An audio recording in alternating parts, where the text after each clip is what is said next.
porra! Quem tá aqui hoje comigo nesse sofá que já sentou uma galera, Rafa Brahma, empresário, produtor musical, parece até que artista também, né? Fiquei sabendo outro dia. Vem cá, querido, em primeiro lugar, eu queria que você contasse um pouco pra galera de onde você veio, o que você tá fazendo hoje em dia, só pra contextualizar. Tá. Cara, eu tenho 37 anos, eu com 16 anos, na verdade joguei basquete a vida inteira, então o esporte foi um fundamento muito importante na minha vida, porque tirei muitas lições dali. E ao longo da minha vida eu acesso coisas que eu aprendi ao longo da minha caminhada no esporte. E obviamente eu sou um cara muito... eu gosto das coisas muito bem feitas, então quando eu vi que eu não ia conseguir mais crescer, que eu tinha 1,80 m e não ia passar disso, eu falei, cara, não vou jogar basquete, porque porra, eu não vou ser um atleta de ponta. E aí ali eu comecei a usar todo o network que eu tinha, porque como eu jogava e eu passava por muitos colégios, até em função do esporte, eu conhecia muita gente. Comecei a fazer evento, na casa dos meus pais, desses eventos deu muito certo, entupia de gente, de amigos da escola. Aí eu comecei a fazer esses eventos em boate, com 18 anos. Aí montei um site com mais 2 sócios, esse site bombava muito na época, porque não existia rede social. Então a gente conseguiu o e-mail das pessoas que iam pra noitada através desse site, e a gente usava o mailing para poder convidar as pessoas para os eventos. Teve um mês que eu cheguei a fazer 30 eventos, então assim, não eram por dia, porque as pessoas não saíam segunda, não saíam terça, então chegava no final de semana, por exemplo, sexta, tinham 3 eventos. Em lugares diferentes ao mesmo tempo. Exatamente, aí começou a dar muito super certo, e começou a ficar no automático também, porque era uma coisa que dava muito certo, mas não me supria mais como trabalho, assim, não me fazia acordar com tesão, eu não via um propósito naquilo. E meu propósito sempre teve muito ligado a dar voz, né? Eu sempre fui um cara que foi muito ligado a isso. Minhas ideias sempre foram muito disruptivas. Eu lembro que quando eu era do colégio, passei por alguns colégios, fui expulso de 4 colégios porque, se era não respeitava, professor, não, batia nos amigos, não. Eu simplesmente não concordava com algumas regras, não faziam sentido pra mim. E isso seguiu, era um traço muito forte meu, isso seguiu ao longo da minha vida. E aí chegou um determinado momento que aquilo também não fazia mais sentido, e eu falava, cara, peraí, não quero mais fazer evento, mas eu amo música, eu sempre quis dar voz para os outros, e eu fazia nessa época um festival de música muito grande. No festival Tim, mas era muito grande. A gente botava 8.000 pessoas todo evento que a gente fazia no Citibank Hall. Na época era Citibank, é uma casa de show que você conhece aqui no Rio de Janeiro, que, cara, já foi tudo. Já foi a Tele Hall, Citibank Hall, Claro Hall, Metropolitan. Que era o Rock Tour, né? Que era o Rock Tour e o Tirei Onda. Eram 2 festivais. O Tirei Onda era mais popular, tinha funk, tinha rap na época, tinha tudo. E o Rock Tour era só rock. Então eu contratava bandas que já eram bandas que tinham uma relevância, por exemplo, o CPM 22. E aí eu botava pra abrir o CPM 22 10 bandas que tinham um cachê de, na época, R$300. O mais engraçado era que às vezes, nem sempre, a reunião dessas 10 bandas vendia mais bilhete, fazia mais burburinho do que propriamente o CPM. Então, a partir do segundo, terceiro, eu falei, cara, por que não focar nessas bandas independentes? Porque se eu faço uma dessas acontecer, eu tenho o meu CPM. E aí começou assim, o Darwin começou a dar muito certo, aí eu virei empresário do Darwin. Aí veio o Strike, deu muito certo.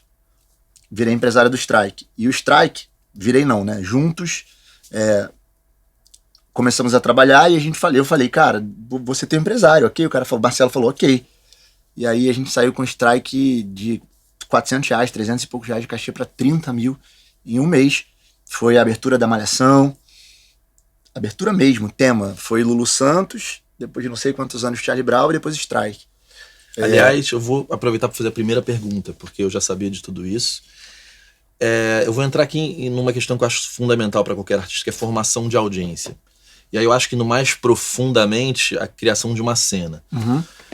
O Emocore, eu, por exemplo, era já... Você tá com quantos anos agora? 37. Eu tenho 47. Então é justamente esses 10 anos que fazia eu não ter conexão por identificação e empatia com aquele movimento. Uhum.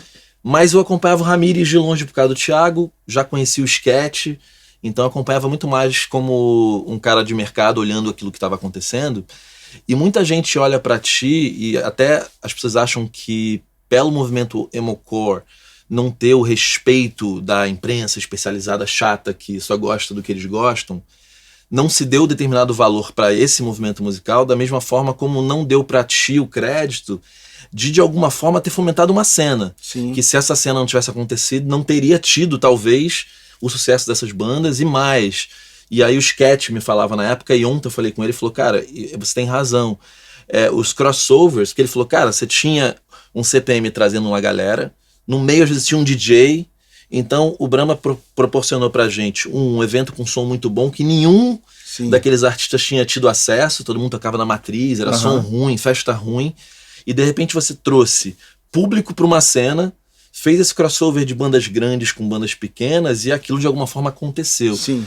E aí eu acho, fazendo um paralelo, como a gente não tem 5 horas pra falar, eu acho que você de alguma forma com a Anitta, você também acabou proporcionando uma nova cena pra esse pop que tá acontecendo. Sem Queria dúvida. que você falasse um pouco sobre as coisas da importância de uma cena. Sim, eu sempre tive isso muito claro, e aí é por pura intuição. Depois, com o tempo, fui embasando essa minha intuição. Muita coisa é assim, né, na vida.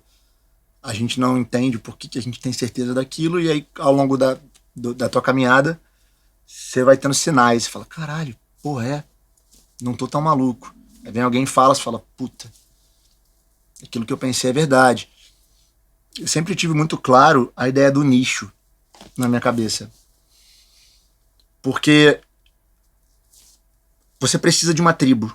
Quando eu comecei a fazer evento, com 16 para 17 anos, o que me fez bombar foi ter uma tribo. Eu era o cara que tinha 10 amigos ao redor, e esses 10 amigos tinham mais de 10 amigos, cada um. Então é meio que um Herbalife da vida. E aí eu sempre entendi isso, porque quando eu fazia evento, eu usava as tribos a meu favor. Eu pegava lá o Thiago, um exemplo aqui, um moleque qualquer, e o Thiago, ele tinha 10 amigos playboyzinhos que iam pra Angra. Então o Thiago supria a tribo de Angra.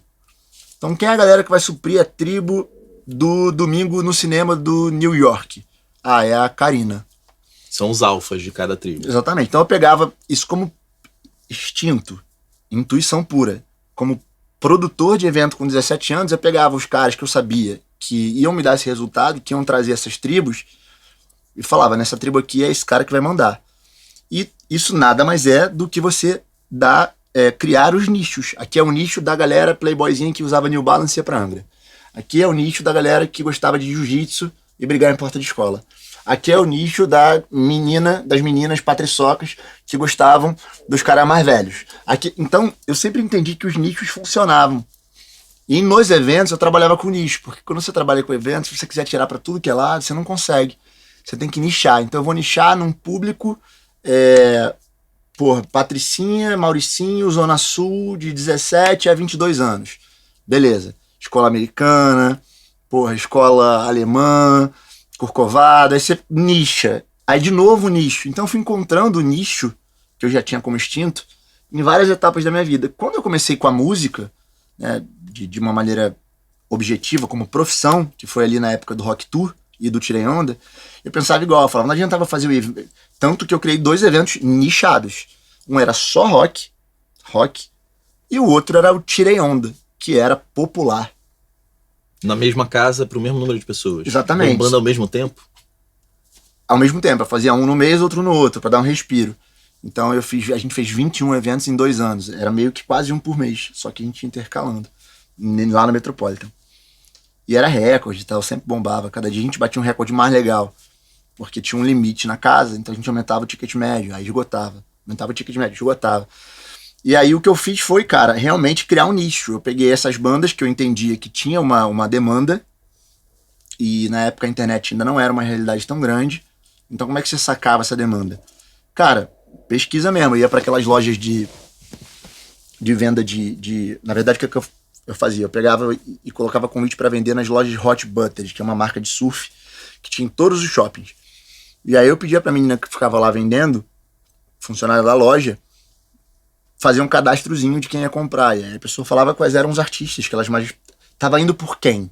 Ah, eu tô indo nesse evento por causa do Ramires, por causa do Darwin. Legal. No final de 2 eventos, eu já tinha uma amostragem clara de quais daqueles artistas ali, cara, eram absolutamente, assim, 90, 80, 90% eram os queridos.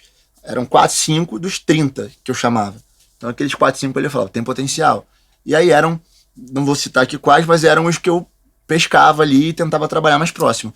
E 2 desses foram, na verdade 3, né? Claramente 4, mas 3 eu consegui trabalhar. Darwin, Strike e NX0. E aí a gente começou a ter um trabalho mais próximo, o Strike despontou, e aí dali pra frente eu falei, cara, eu quero viver de música. E eu peguei a minha parte nessa produtora de evento e dei pros meus sócios, falei, cara, toquem, a minha saída da empresa é vocês terem a minha parte, eu não vou cobrar por isso, mas também não quero nada em troca. Não quero ter que pagar para sair, ou ter que desmamar, e aos poucos trabalhando. E aí dali eu comecei, aí uma história longa, aí veio o Sapão, Anitta, Lecha, Bruninho Davi, Caralho, é muito nicho. Valesca, Melim, Laona Prado, Cat Dealers, Kush, a gravadora de música eletrônica, Agora o Sorriso, Maroto, então, e há vários outros que eu não citei aqui, e aí as coisas foram acontecendo.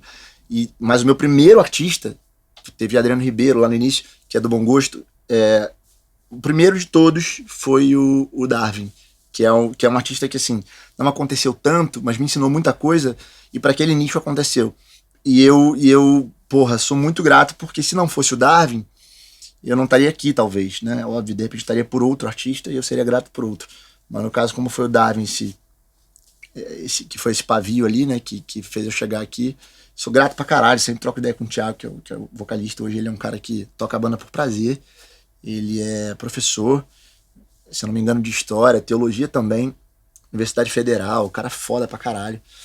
E tem várias teses escritas por ele, enfim. É isso, ali começou. E aí, traçando um paralelo com o funk, foi igual, foi entender que existia um movimento do funk lá fora que era traduzido de outra forma, que era traduzido através das divas pops. Sim. Que na verdade não era o funk, porque o funk lá é o rap. Era o rap. Perfeito. Que rap? O rap da Beyoncé, o rap que era rap. Da Rihanna. Você vai no show da Rihanna, eu já fui em alguns. Cara, é mais rock do que muito show de rock. É mais rock do que o Maroon 5, por exemplo. É mais de guitarra distorcida, muito mais. Então, eles usavam a interface do rap para serem divas e se intitularem divas pop. E eu falei, cara, qual é o movimento que se assemelha ao rap aqui? É o funk. E qual é a menina que hoje pode acontecer? A Anitta. E aí tem uma outra história que já emenda nessa, que aí eu fui no show da Anitta no Olaria Atlético Clube, fui ver, aí eu liguei pra ela e falei, tô vendo esse show. Ela falou, não vou te dar ingresso, não quero que você veja esse show porque eu não me preparei pra isso. Eu falei, não, eu vou. Ela, não vai. Aí eu comprei ingresso, R$5, aí fui lá ver. E cara, aí ela já era completamente fora da curva ali. Não da cena que tinha naquele instante. Ela já tinha 2 bailarinas, coisa que ninguém tinha. Mas não era bailarina rebolando só. E não tem nada contra o rebolar, tá? O rebolar faz parte e é irado. Queria eu saber rebolar. Mal mexer o ombro, eu sei. Também, eu não consigo. Mas, cara, ela tinha uma dança, uma coreografia ajustada para cada momento, cada música, cada fala, cada entrada.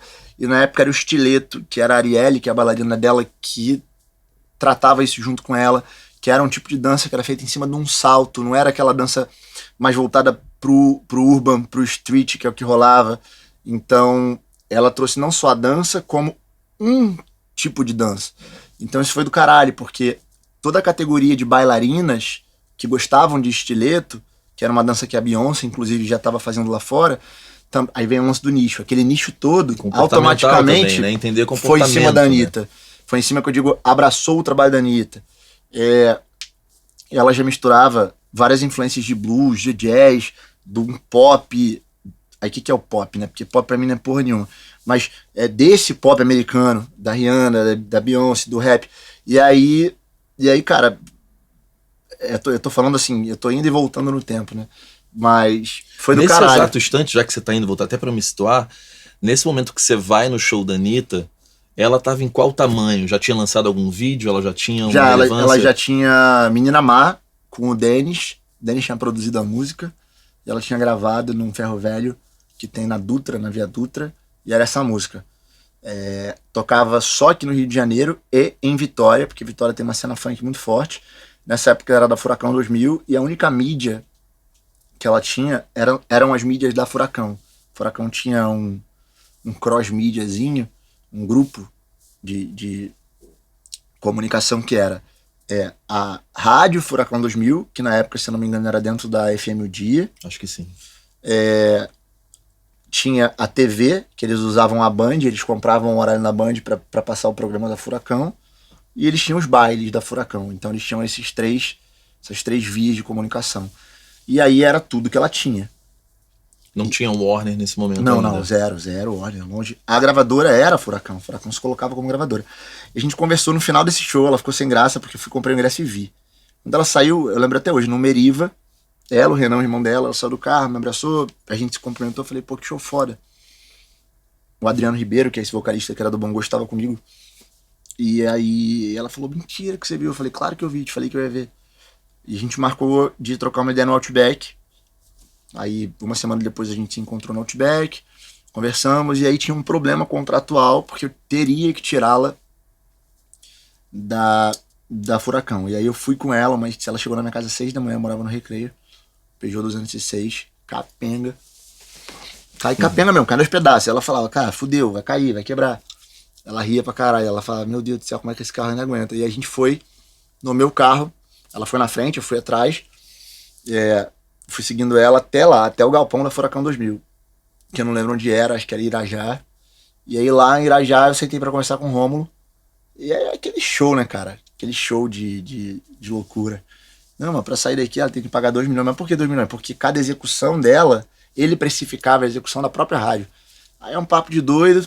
Aí, cara, no final de tudo, e eu posso falar isso aqui tranquilamente, porque isso aí já foi até alta de processo, a gente pagou 500 mil, 250 mil pelo artístico, ou seja, para ele liberar ela contratualmente como artista, e 250 mil para que ele liberasse ela como parte dos fonogramas, né?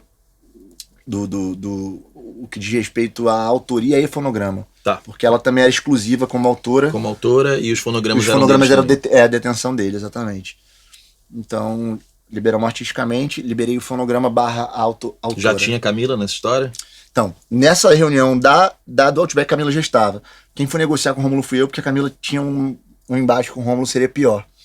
Negociamos tudo, pagamos. Aí, nessa hora, começa a entrar o Warner. Porque a gente fez o movimento de fazer. Aí eu tive uma reunião com ela no Gula Gula, do Rio Design, conversamos sobre esse lance dela, do Meiga e Abusada, criamos toda a história do Meiga e Abusada.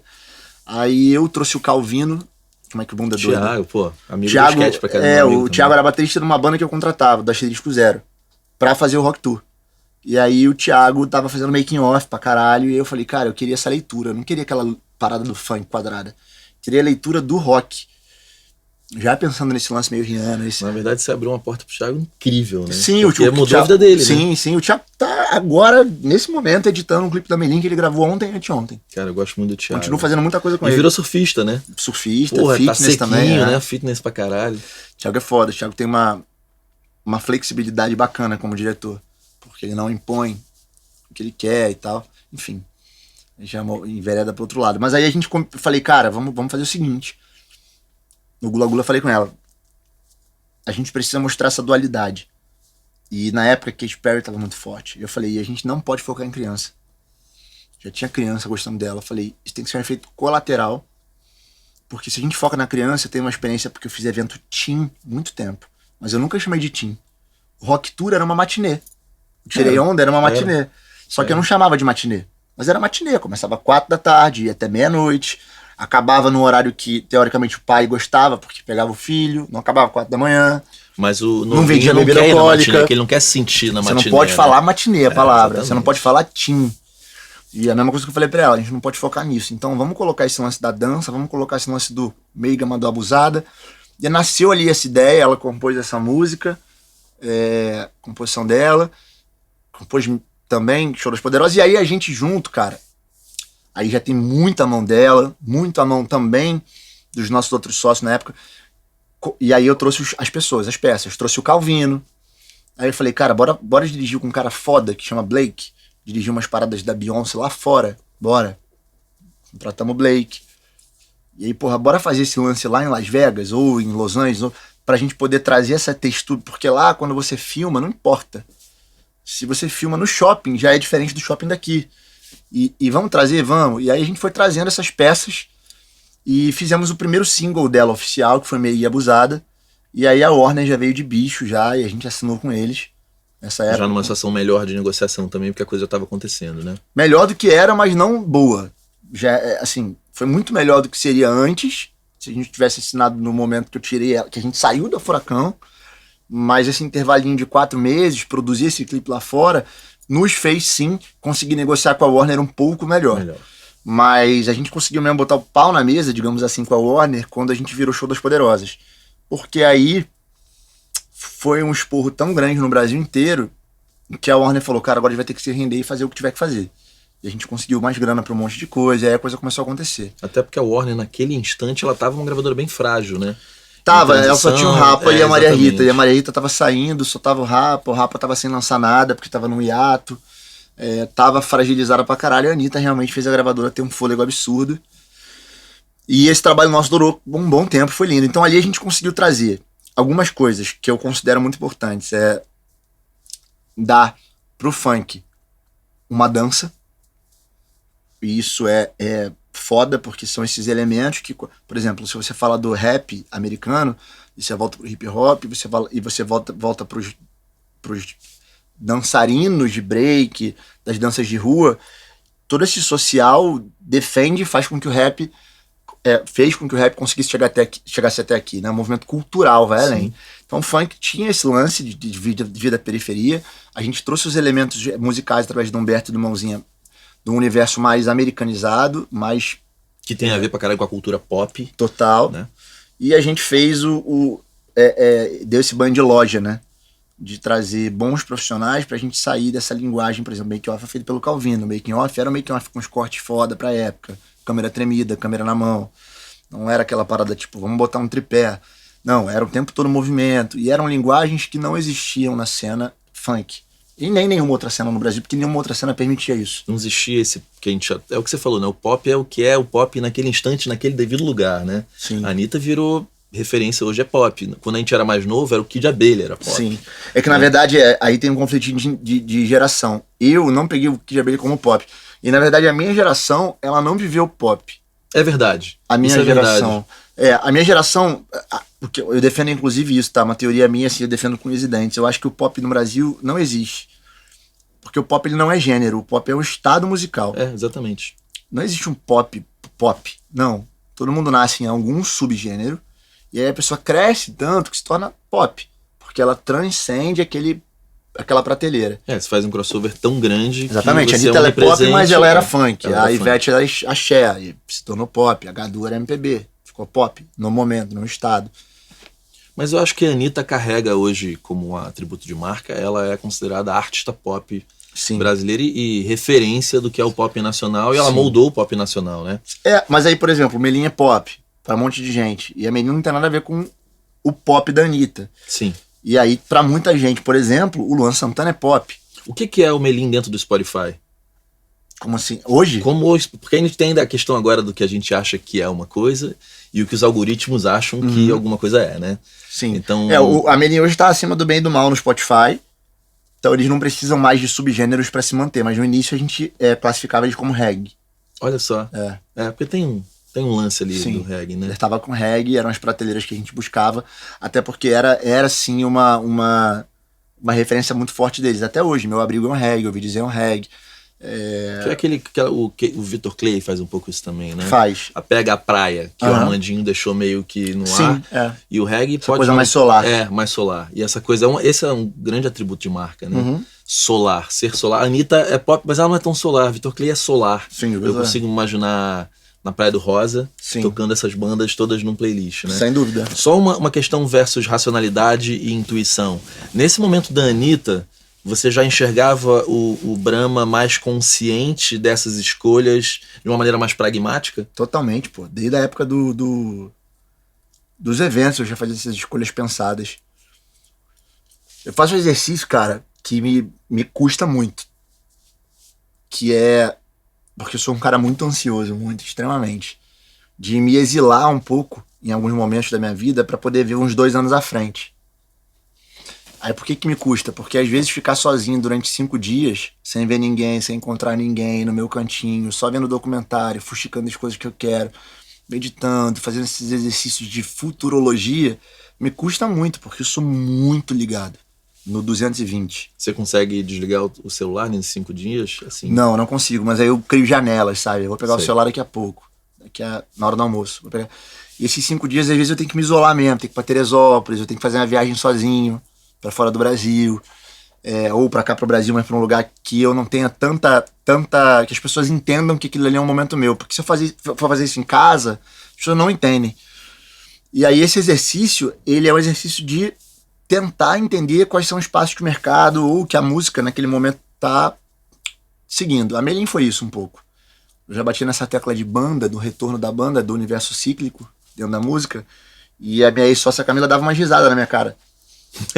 Que isso, que banda é o caralho, banda. E eu falava, não, banda vai voltar. Só que a ideia das pessoas é que vai voltar como era. Não, nunca é a mesma coisa. Não, volta a banda, mas numa outra roupagem. Sim.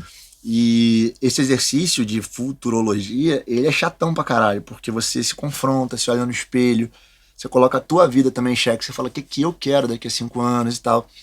Só que são nesses momentos que eu faço viradas de chave, muito fortes. E foi assim que eu e o Felipe, numa viagem, tivemos a ideia de montar a Hub, que é a nossa gravadora de música eletrônica. A Hub já existia, mas era uma coisa muito pequena que o Felipe fazia para lançar artistas do curso dele de produção musical, que se juntasse todos não tinha 1000 plays. E hoje a Hub é a maior gravadora de música eletrônica da América Latina. Isso é distribuído por alguma major? Pela Sony. A Sony é nossa sócia, a Sony acabou de comprar a nossa gravadora. 50% da gravadora é da Sony. Me diz uma coisa, a sua opinião, só porque eu vou pegando coisas que você vai falando. Uma aguinha, cara? Claro. Pega uma aguinha ali que tem ali, com gás, sem gás ali, Pretinho. Obrigado, Pretinho. O Pretinho tem um boné, cara, Pretinho Produções. Tá maluco, no... São 2 Pretinhos que eu conheço, é você e o da Serrinha. E o da Serra. Falei pra ele os ensinamentos do Pretinho. Isso aí não vai entrar no que o Pretinho sempre fala pra mim. Cara, se eu não chegar com a minha Pajero parada da diesel, o cara acha que eu sou o motorista. Que foda e isso. E ele é do caralho, que ele não é muito problemático com isso, não. Ele ficou puto que ele foi discriminado agora numa história, né? Que ele chegou no hospital. O brasileiro é muito burro. Muito mesmo. burro. Cara. Não é nem o brasileiro, é o ser humano. O ser humano. Os Estados Unidos é preconceituoso pra caralho também. Eu vivo lá e a população negra nos Estados Unidos é de 12%. Isso é bizarro. Bizarro, né? Cara, 12%. Você fala, caralho, mano, como assim? Os principais expoentes americanos da música, do esporte. A principal mulher americana são negras. Mulher, e aí você fala, caralho, como? Mas enfim, é papo também pra outra hora. Então, a gente tá falando aí de... Peraí, que agora, caralho, você falou um negócio... Porra, bicho, caralho, onde é que... Onde é que a gente tava? Onde é que a gente tava? Que era uma coisa importante. Vamos nessa. Eu vejo que... Eu sou um cara... Não que eu seja contra as gravadoras, mas eu acabo acreditando que muita coisa... Vou de novo, tá? Você é um cara que... Na maioria dos negócios que eu olho, tem sempre a major como parceira. Não sei se eu tô errado. Não, tá não. Ou no início, ou no meio do processo, ou em projetos que já estão consolidados e que você chega às vezes para reerguer, inclusive. Sim, né? sim. Você acha que hoje uma gravadora com um trabalho começando do zero, versus gravadora, obviamente num sorriso maroto que você tá trazendo, às vezes para reposicionar, para tentar uma ação diferente. Como você acha que tá a gravadora nesse momento para um artista jovem, que tá começando, a banda nova, ou algo que já tá acontecendo? Por que você escolhe tá sempre fazendo parceria com as majors? O que elas te dão? Sim. O que você acha que não poderia ser melhor e etc? Tá. A gente tá vivendo um momento bem delicado, bom, mas delicado, né? Que a gente vive um momento de uma revolução digital. Eu não vivi a revolução industrial, a revolução automotiva, nenhuma dessas. Mas a digital a gente está vivendo, porque ela ainda não acabou, né? Sim. E a cada ano as coisas mudam. Então, se você me perguntasse isso há 3 anos atrás, eu ia te falar, porque não tem opção.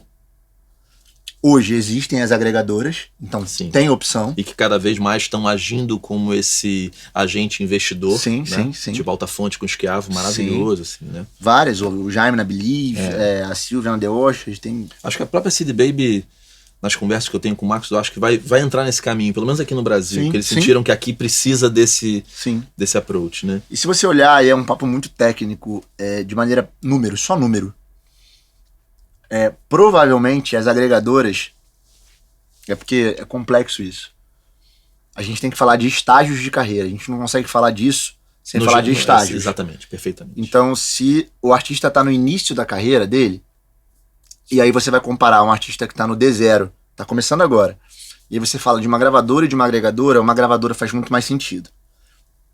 Desde que você tenha um deal bacana, uma coisa legal e que ela vista a camisa. Por quê? Porque uma agregadora, ela não vai chegar te dando uma grana suficiente para você fazer um puta trabalho quando você não tem nada para que eles lá dentro te defendam e falem, olha, time, vamos dar 1 milhão de adiantamento? Como é que eu vou dar 1 milhão de adiantamento para um artista que não tem número nenhum? Aliás, que é cada vez mais difícil que isso aconteça também, né? Uma gravadora botar 1 milhão em algo que tá no zero. Não é mais o perfil de investimento deles, né? Então, aí é diferente, aí que tá. Não. A gente voltou a ter esse aporte. Voltou. Não de adiantamento, mas eles te dão um adiantamento mínimo para que você possa gerar o teu escritório ou aquele artista, mas eles colocam isso em rádio, eles colocam isso em calhau, dentro do Sim, produção livre, espaço. tem um baita calhau. Então, né? assim, eles colocam isso em clipe, eles colocam isso em mídia, eles colocam isso em equipe, uma equipe de rádio, uma equipe de TV, uma equipe... Então, vamos tentar categorizar esse papo. Falando de artista que está começando, é mais fácil esse artista, se ele for realmente muito bom, criar o interesse de uma gravadora para que essa gravadora dê um adiantamento e faça um trabalho ao redor dele, do que uma agregadora. Porque essa agregadora, ela não tem ainda subsídio, argumento, para que lá dentro o diretor artístico dessa agregadora defenda para o financeiro colocar uma puta grana ali. Ponto. Para um artista que já está no momento da carreira consolidado ou em andamento, já com show em giro, que já tem um histórico digital bacana, talvez faça sentido uma agregadora, porque essa agregadora vai poder olhar um histórico, por exemplo, a Melim, e falar, cara, eu sei que esse artista faz X milhões por ano, bora dar aqui 20 milhões para ele, e aí o escritório dele resolve tudo, e aí é o win, porque o artista pega uma puta grana, movimenta a carreira sem ter que dar satisfação para ninguém. Desde que tenha um escritório, uma equipe e tal. A agregadora consegue um percentual muito melhor pro artista, porque eles trabalham dessa forma, e o artista leva os seus fonogramas depois. Ele não fica preso, porque aquilo não pertence à agregadora. E nesse momento o catálogo passou a ter muito mais valor do que teve há um tempo atrás. Exatamente. Né? Agora, por que eu escolho nas minhas decisões a gravadora? Porque eu acredito muito no fator ser humano. E os meus parceiros dentro das gravadoras, e eu trabalho com 2 gravadoras em especial, porque acredito no modelo delas, é o Paulo Lima, da Universal, e o Junqueiro, na Sony, são pessoas que vão muito além das planilhas. O Junqueiro eu acho Então, do caralho. se eu sento com o Paulo Lima, por exemplo, falo, Paulo, cara, e com o Carrielo, e com toda a equipe, o time inteiro da gravadora, o Danilo, do marketing, eu falo, cara, olha só, esse cara aqui é foda. E eu mostro, porque também ninguém é lunático, mas o cara confia em mim.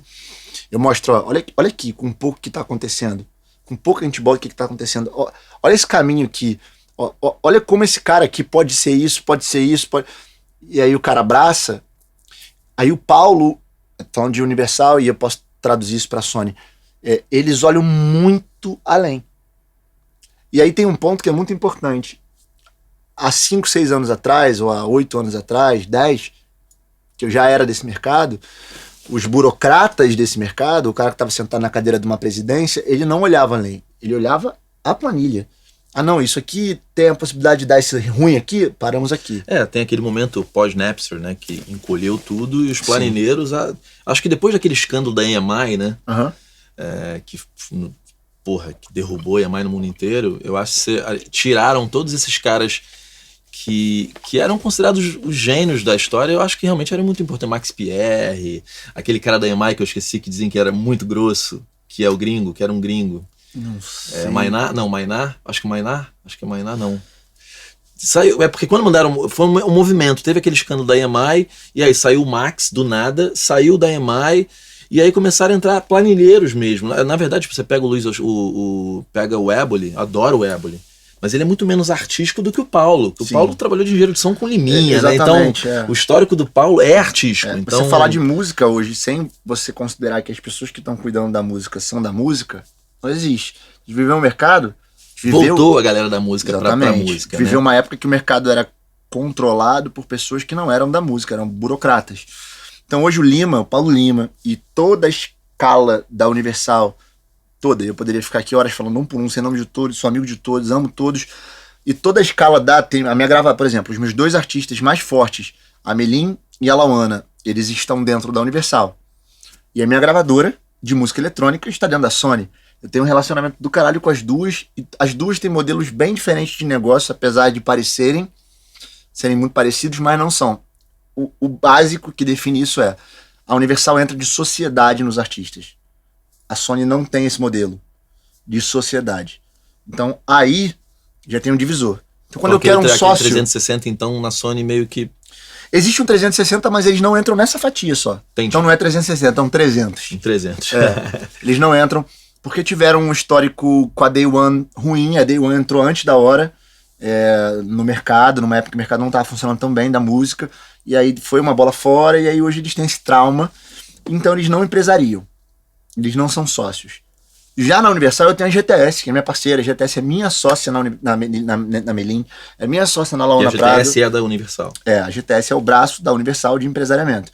Então eles me dão alguns suportes, a gente troca pra caralho, e isso é ótimo. Então quando eu quero um sócio, ao invés de eu buscar um sócio que eu vou carregar mais uma, carregar no bom sentido, né? Eu vou ter mais uma peça pra dar satisfação dentro desse jogo, eu prefiro não ter, porque aí a satisfação é uma só.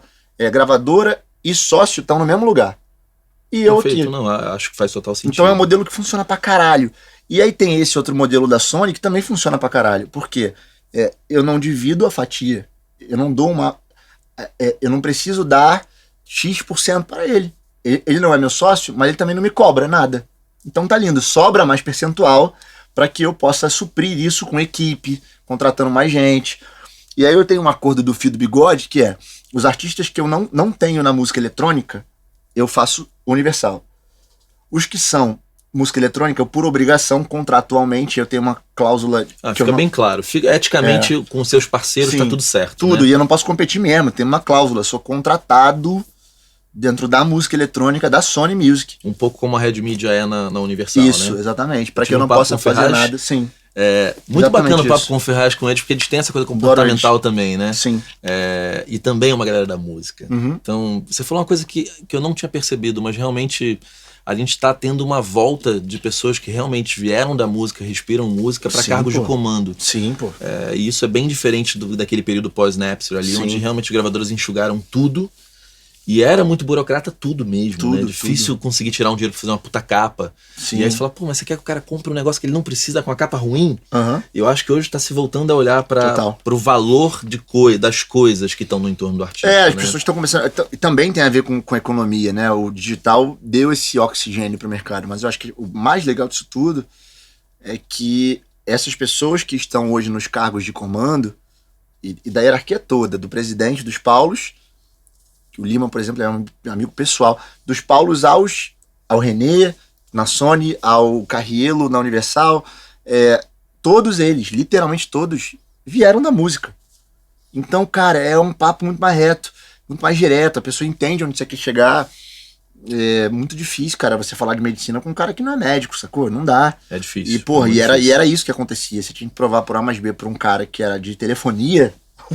Não, isso teve gente de indústria de laboratório médico assumindo presidente de gravação. Assim, a gente teve esse momento. E até pessoas legais. Não dá pra falar esse cara era um escroto, era incompetente. Não, ele simplesmente não era daquilo ali, né? Uhum, eu acho que isso tem... Cara, assim, você vai ler as histórias das empresas do entretenimento tiveram momentos horríveis com pessoas que eram de fora entrando, olhando pra planilha, quando você não pode quantificar numa Rede Globo, por exemplo, o que significa Tony Ramos, o que significa não isso, o que significa aquilo. Tem valores que são intangíveis e que vão muito no além. O Excel não lê isso. Não lê. O olhar...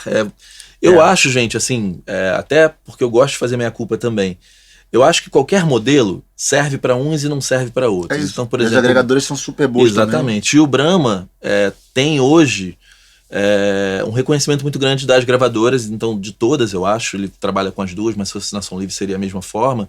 Então acho que é um parceiro que a gravadora confia. Fala, não, cara, ele já acertou muitas vezes, então aqui eu tenho mais confiança de investir, sabendo que eu tenho um braço não só de venda de show, porque também eu acho que você...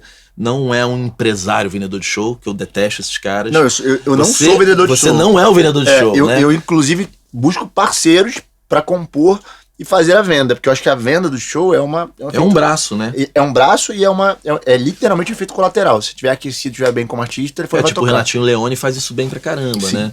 Então eu acho que a gravadora fala, não, esse cara é só um vendedor de show. Ele vai pensar, a marca, porque hoje a gente tem... Hoje você acha que a marca Melim ou a marca Anitta representa quanto do faturamento de um artista, a gente falando em public posts, licenciamento e etc. Cara, a da Anitta acho que representa mais de 50%. Porque ela é fora da curva nessa história, né? Ela virou a chave muito mais pra esse lado. Também a gente plantou isso muito lá atrás e já era pensado. O da Anitta ainda o da Melim ainda é muito mais show e digital. Talvez 70% show, 20% digital e 10% publicidade. Hoje Entendi. é isso. Entendi. Eles não estão tão presentes assim, né, em todos os lugares. Estou falando como a Manu Gavassi, que não, eu acho que porque a Manu tá numa ideia da chave Melim é parecida. música mesmo. É música, né? A Manu, se me Manu implorar foi pra pra um lembrar de uma caminho- música, eu não sei. Eu também não, mas a gente não consegue lembrar das coisas sem lembrar da Manu porque ela tá onipresente, né? Eu acho que o trabalho Aí dela... eu acho que ela virou mais celebridade do que cantora, é diferente, né? É, Que é uma luta minha muito grande com os meus artistas. Eu falo pra eles, mano... O Simas, só pra eu não esquecer, ele define ela como storyteller, que eu acho que é um... Tudo bem, pode que ser também. É uma boa leitura do que ela tá fazendo. Ela tá contando histórias, né? Sim. Não, e eu acho ótimo, digno, legal, e se ela tá feliz, mano, tá tudo certo. Mas não é muito meu propósito, sabe? E eu sou movido por isso. Então, quando eu tô com a galera, eu já tive proposta de trabalhar com youtubers, de trabalhar com comediantes super grandes, renomadíssimos. Mas não quero, não é o que me move, com gamers, não é o que me move. E aí eu volto pra história do propósito, né? Pra você não desviar dele. E eu não curto, e aí os artistas que eu trabalho, assim, o que reina vai ser sempre a música. Tudo começa na música, e pra mim vai ser sempre isso. Eu não acredito que um estúdio foda faz uma música ruim e fica boa.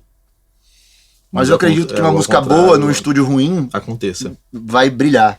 E por aí vai. E aí eu levo esse pensamento pequeno pra tudo, né?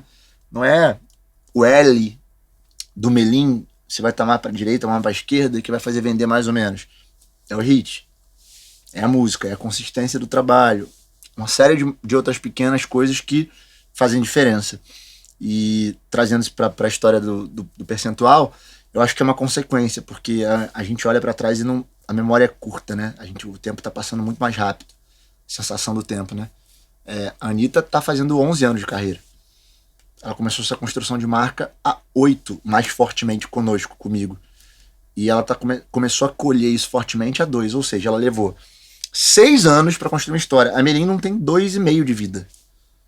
Então, leva tempo. A Laona acabou de assinar um puta contrato com uma puta marca de bebida, de whisky, num segundo ano que eu tô trabalhando com ela. Aliás, ela pra mim é um grande case, porque você pegou do zero também, né? Não, essa foi pior, essa foi um retrabalho, porque do zero é mais fácil. Essa eu peguei... porque ela mudou de nome, né? Essa eu peguei dando trave, não por ela, porque ela é uma puta artista, por gestão mesmo. Ela tava dentro do escritório Fernando de Sorocaba, que deixaram ela encostada. Depois ela tava na Live, que é um escritório do Chitão Chororó, que já foi da Paula Fernandes, que ela também não era prioridade. Eu falei, não, né? A Ana, que é minha sócia, mãe da minha filhada, falou, cara, me cantava 1 ano, vem pro trabalho. Eu não queria. Por não ser esse cara do sertanejo. Mas quando ela me vendeu a ideia da Lauana, e eu falei, cara, ela é muito mais que isso. E eu quero defender essa causa. E aí eu falei, mas eu vou do meu jeito. Qual é o teu jeito? A gente vai montar uma equipe. Não vamos estar em escritório nenhum, não vamos estar em nenhuma empresa de marketing, não acredito nisso. A gente vai chamar uma pessoa e eu vou treinar ela para fazer isso. A gente vai chamar outra e eu vou treinar para fazer isso. E a gente chamou pessoas e montou um time, um escritório de mulheres, inclusive, só mulheres. Dentro da tua própria empresa? Não, aí que tá, a minha empresa sou eu. Porque o Musicalizando, por exemplo, é meu. A Hub sou eu, Felipe e Albi. A Nova, que é minha empresa de booking dentro da música eletrônica, eu, Felipe e Albi. Aí, a gente vai pra Lauana. Aí sou eu, Ana, vou simplificar, eu e a Scala. Scala é o escritório que são dessas mulheres. Ana, Michele, lá, beleza. Aí, Melim. Aí sou eu, Ana e os nossos produtores musicais e tal. Então... São vários times, na verdade. Né? E na verdade, o grande barato dessa história toda é assim, tudo isso conversa, porque tudo isso fala a minha língua, que é a música pela música. Show da Melinha, eu não queria nada pirotécnico, porque eu acredito que só tem essas papagaiadas quem não se garante na música. No momento deles, tá? Que eles estavam, eu precisava fazer com que eles vencessem pela música. Mesma coisa com a Lauana. Mesma coisa na Hub. Então, assim, tem um fio condutor. Você foi ali, interrompeu, mas o que você fez? Porque você falou, quero abraçar essa causa. Eu entendia que ela era uma puta artista, cantava pra caralho, compunha, e não acontecia porque ela não pedia a bênção dos escritórios que já existiam. E eu falava, caralho, é isso. Pedir bênção não, foda-se. Vamos botar o pé na porta e vamos mostrar que dá pra fazer uma artista sertaneja com um cara que não é do sertanejo, com um cara que não vai precisar chegar com um carrão pra ostentar, que não vai precisar ter um jato, que não quer ter uma fazenda, e com uma artista que sim, é bissexual, que tem tatuagem, que tem dread, mas que é foda, boa pra caralho, e a música vai vencer. E a gente vai sim conseguir mostrar que a música é maior que tudo isso, que não existe uma porta, não existe um dono. Você não vai precisar pedir bênção pra fulano da empresa tal, lá da não sei o que lá, Mix. Você não vai precisar pedir bênção, não. A gente vai fazer a tua história. Essa causa, a gente que eu falo, os nossos sócios, a gente vai montar. Aí bate na Universal, Rigon, acredita. Bora fazer um single? Bora. Fizemos um single. Porramos. E aí os caminhos estratégicos, por exemplo, o sertanejo bota muito dinheiro em rádio, né, tradicionalmente. Sim. Você foi pelos mesmos caminhos ou você também foi para outro lado? Isso faz parte da minha leitura também. Eu falei, cara, a gente não vai fazer isso que todo mundo faz. Porque existe um ponto, cara, que você não sabe mais se aquela música tá andando porque ela tá dando pedido ou porque ela tá sendo colocada R$800 mil. Quando eu olho a Crowley, pra mim a Crowley, eu não sei o que é sucesso e o que é hiperinvestimento, né? Eu acho que é bem isso, né? Você olha, principalmente São Paulo, sertanejo, cara, é quem tá pagando mais ou o que tá sendo mais pedido, no né? início, que a gente fazia com a Laura e faz até hoje, nossa meta é colocar nos 50 mais tocados. Dali pra frente, é pedido, é crescimento da música. Eu não quero comprar o lugar dela, eu quero conquistar. Porque é uma ilusão, cara. É igual você pagar pra tocar numa rádio, pra ter mais 2 execuções e ficar na frente do teu amiguinho. E essa rádio, se eu pegar o meu carro e sair com som alto, eu vou impactar mais gente que a rádio. Então, assim, é uma ilusão, é oco. Eu não quero estar entre os 10 mais tocados porque eu paguei, eu quero estar porque eu tive pedido. E aí, se você cerca bem as principais rádios, dos principais lugares que você precisa fazer show, você sair dos 50 pros 10 é uma consequência. E as 3 músicas de trabalho da Lau foram assim. A gente gastou R$200 mil e elas chegaram num investimento de 600 organicamente. Porque essa conta eles não fazem. Quando eu falo eles, a galera do sertanejo, porque virou uma guerra de vaidade que eles ficaram cegos.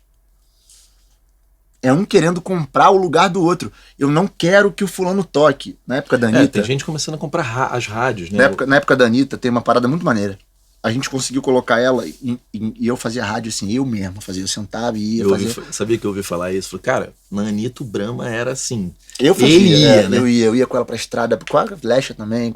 Aí eu falava, cara, eu quero entender essa porra de cabo a rabo. Então eu pegava o Márcio, o G, e ele falava, bora esmiuçar planilha por planilha. E aí, mano, a gente colocou a Anitta em primeiro lugar absoluto no Brasil, 8 singles seguidos. E aí um dia a gente tava fazendo um show de rádio, e aí tava mas com investimento moderado, super da mesma forma que você tá falando. Então isso é uma linha de conduta sua, na verdade, na condução do business, né? Sim, eu cerco o que tem audiência, e não o que eu vou só pontuar. Perfeito. E aí quando eu tenho audiência, o que realmente funciona, essa rádio aqui, como é que tá? Tá funcionando bem? Estão ouvindo? Tem alguns estudos que nos mostram isso. Então eu quero estar nessa aqui. Eu não quero estar mais nessas 10 só pra poder compor a execução e ficar na frente do Luan Santana. Foda-se. Crowley, né? Não vai mudar nada, exatamente. O que importa é a tua leitura do que tá acontecendo aquilo ali, porque tem gente que fica competindo ali, né? Sim. Não, mas eu tô no 7º, consegui o 8º lugar. Então, essa história que eu tô contando, eu fui fazer um show com ela de rádio, aí o Vitor e Léo eram os caras do momento, rádio de música em primeiro lugar, e estavam perdendo a Anitta. Nesse sentido, né? Que isso não é uma... Não existe quem perdeu e quem ganhou, mas estavam atrás da Anitta a 8 músicas. Isso era inédito. E aí eu ouvi eles atrás de mim esperando pra entrar, ela tava no palco, tava acabando de cantar, eram 3 músicas, é um playback, show de rádio, é um entra, sai o outro. E aí eles falaram pro divulgador, é essa menina aí que tá em primeiro lugar direto? E assim, os caras botavam 700 mil na época, 600 mil, e a gente botava 200 mil reais em rádio, pra ficar em primeiro lugar. Porque a gente cerca. A Melim é a mesma coisa, a Melim hoje no top 20 das rádios pops, eles têm 6 músicas. Eu nunca gastei mais do que, quando eu falo eu e a nossa gravadora, mais do que 180 mil. Nunca.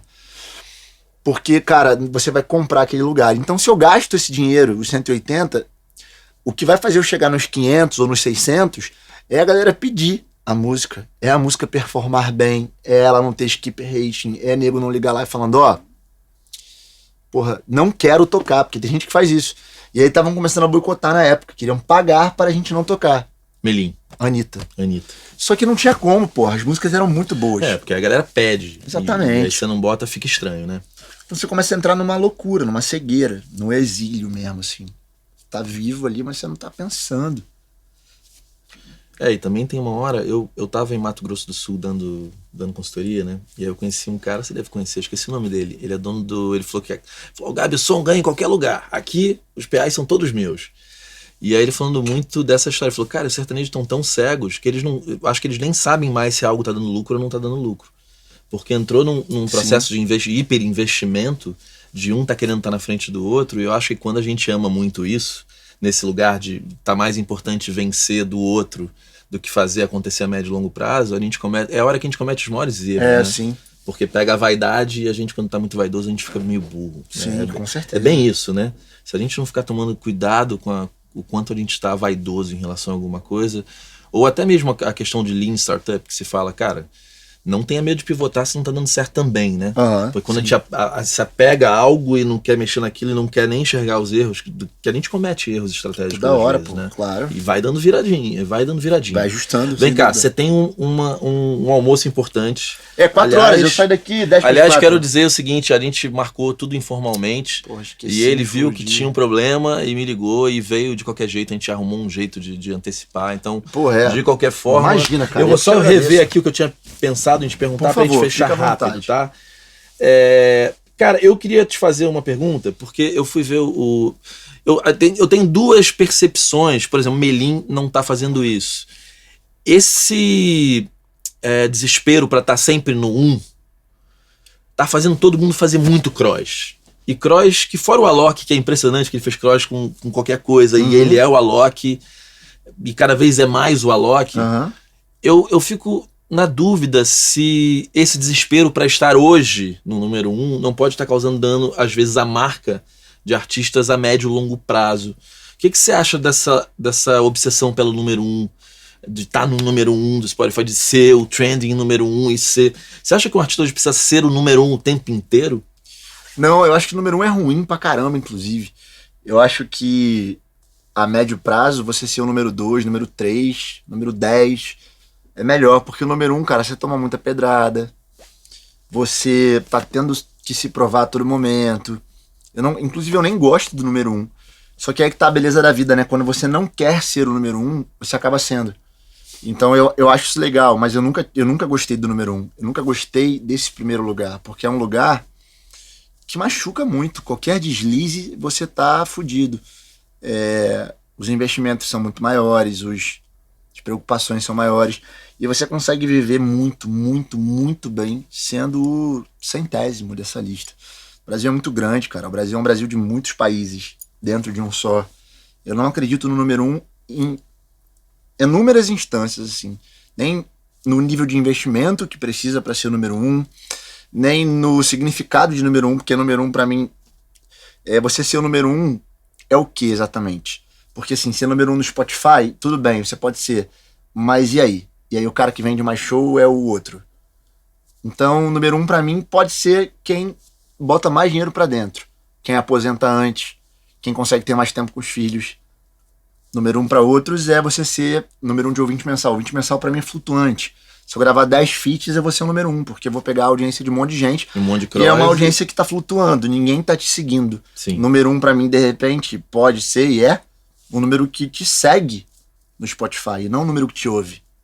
É um número absoluto. De saves que você passou Exatamente. A ter depois de uma certa campanha. Então o número 1, né? ele também é burro, como toda comparação é burra, né? Porque é uma merda. O número 1 ele é muito subjetivo. Eu não gosto do número 1, definitivamente não gosto. De ser número 1 de nada, zero. Uma outra pergunta que eu ia te fazer rápida é: esse pop da Anitta tem por característica, e eu conversei com muitas pessoas, de fazer muito menos show do que, por exemplo, um artista talvez como o Melim. Eu não sei o número de shows no auge do Melim, que vocês faziam por mês. Mas aí eu fui me informar, a Pablo faz pouco show também, né? Então são artistas que estão onipresentes, e inclusive acho que a Pablo, no caso da Pablo, ela é muito importante que ela exista hoje, porque eu acho que deu voz a muita gente. Mas por que esse pop ele tá muito mais em festas e festivais do que em casas de show, fazendo shows como os artistas do rock? Sim. Você vê, o Capital não tá no auge, mas faz show pra caralho. Jota Quest faz show, Skank faz show. Tá. Eu tenho uma opinião sobre isso que é a seguinte, e é bem clara. Não sei se é relevante a pergunta. Não, super. Esses artistas, a Pablo, o Pablo,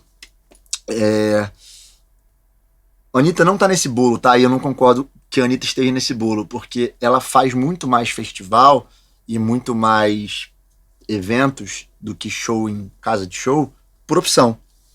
Ah, então é por opção mesmo, Anitta por posicionamento. Sim, Anitta porque se a gente faz um show das Poderosinhas ou show das Poderosas que a gente fazia no Citibank Hall, esgotava 7 sessões.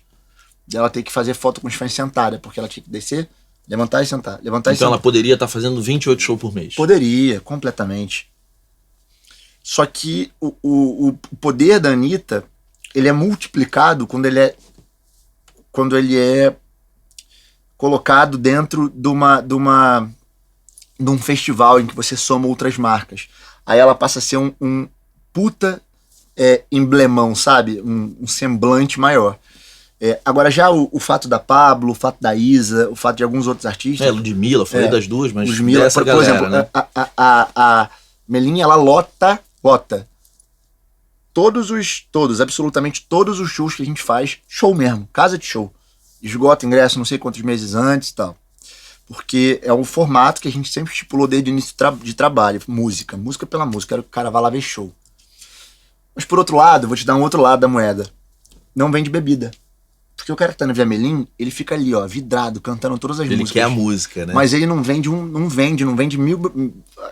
o ticket médio é horroroso no bar. Não é uma tribo que vá pro show pra azarar, ela vai pra consumir o artista isso aí. Música. Então tem os dois lados da moeda. De repente essas pessoas que não vendem ingresso em lugares de show, eles vendem ingresso pra caralho num show em que você tem esses artistas num pool, assim, são vários, e aí vira um festival, mas o bar explode. Então você consegue compensar de outras formas. Mas o principal ponto disso tudo pra mim que você falou esses artistas eles não conseguiram converter ainda em números em vida real, físico, né? Lugar, show. Os milhares de plays, né? Plays, exatamente. Leva um tempo pra isso. Vai levar um tempo. Tanto que o ano retrasado, né, do South by Southwest, que a gente tá em 2021, se falou muito de... Olha, a gente tem que pensar em ticket médio, né? A Amazon é o rei disso. Você vai comprar um livro de $28, quando você vê, você gastou 150. Então, e aí tem muitos artistas tipo Nine Nails, falam, cara, eu não quero milhares de fãs, eu quero fãs leais que gastem claro. Um valor alto comigo. Isso, porque vai me dar mais tempo, mais liberdade de criação, menos necessidade de ter parceiros comerciais que vão me limitar e etc. Querido, mano, mais uma vez, obrigado. Eu que agradeço, o papo bonzão. E vem cá, ele tá com curso vendendo. Eu não vou fazer nenhuma parceria pra vender curso do Brahma se eu não assistir antes. Pelo amor de Deus. Então, nosso combinado é esse. Eu vou assistir. Fica à vontade. E aí eu vou vir aqui, depois vou falar do curso. Aí quem quiser comprar o curso, eu vou deixar o link aqui também. Fica à vontade, rapaziada. Querido, prazerzaço. Prazer foi meu, tá, cara? Beijão, um beijo, cara. e obrigado. Valeu, gente! Papo bom, né? Curtiu, cara? Pra caramba, pô.